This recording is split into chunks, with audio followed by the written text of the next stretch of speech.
the release of our new documentary Meltup, which received 500,000 views in less than 3 weeks, the U.S. national debt has risen to over $13 trillion. During the recent weeks, the Dow Jones has declined by over 500 points, with the price of gold holding strong above $1,200 per ounce. The Dow-Gold ratio is now down to 8.4, a new low for 2010. NIA believes the Dow-Gold ratio could decline to as low as 7 in 2010 and down to 1 by the time the upcoming hyperinflationary depression is over.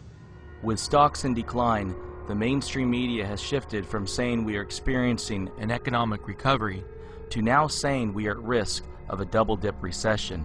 NIA has said in Meltup that if stocks were to see a nominal decline one last time, we will likely see Bernanke shoot up his largest ever dose of quantitative easing, which could turn the current Meltup into hyperinflation. We are seeing signs of this coming true already. Larry Summers, senior economic advisor to President Obama, has asked Congress to begin drafting a new $200 billion stimulus bill. Most attention on Wall Street today is still being paid to the debt crisis in Europe. The European Union and IMF recently put together a 110 billion euros package for Greece.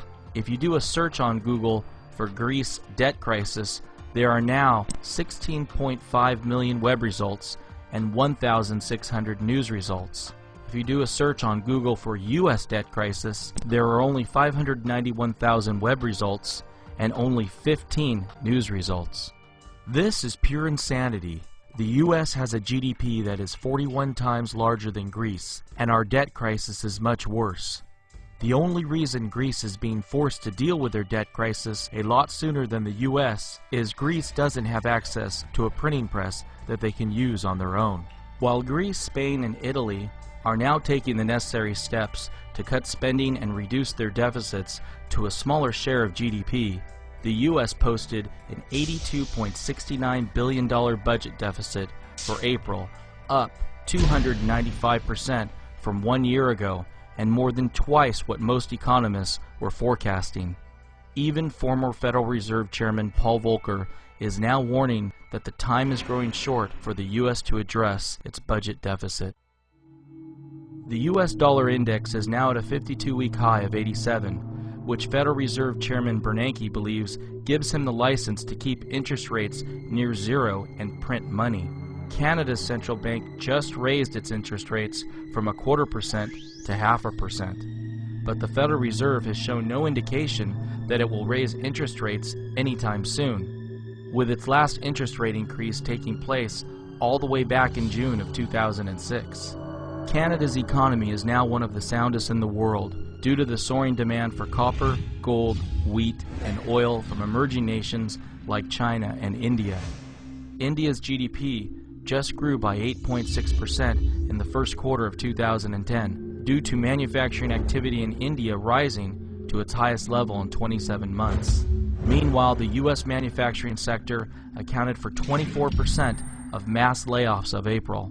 The total number of U.S. employers cutting 50 or more employees increased by 228 to 1,856 in April, with 448 of them taking place in the manufacturing sector. The economic imbalances in the U.S. have been continuing to grow larger. Americans are now receiving 41.9% of their income from private wages, down from 44.6% in December of 2006 and 47.6% in the first quarter of 2000. Americans are receiving 17.9% of their income from government programs, up from 14.2% in December of 2007 and 12.1% in the first quarter of 2000. While the U.S. Treasury sold $78 billion in new government debt in May, companies sold only $66.1 billion in corporate debt, the least since December of 2000. The extra yield investors demand to own corporate bonds over government bonds increased by 44 basis points in May to 193 basis points, its largest increase since November of 2008.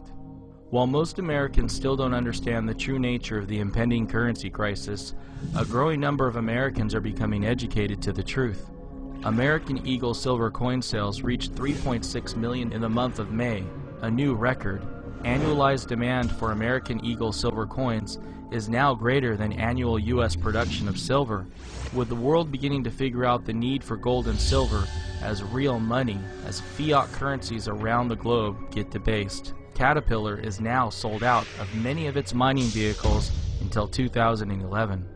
There are even some signs of our government trying to move in the right direction.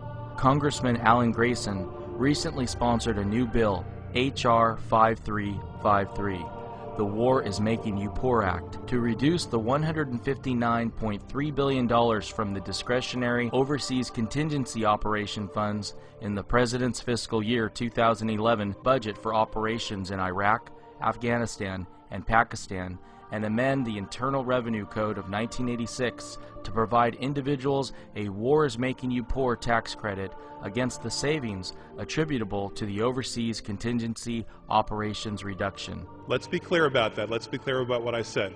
With the money that is being saved by the War is Making You Poor Act, we can give $35,000 of every American's income. We can make that tax-free, and $70,000 for married couples.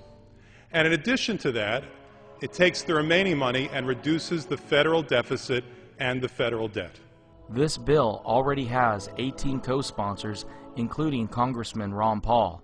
To be kept up to date with the latest facts and truth about the U.S. economy and inflation, sign up for the free NIA newsletter at inflation.us.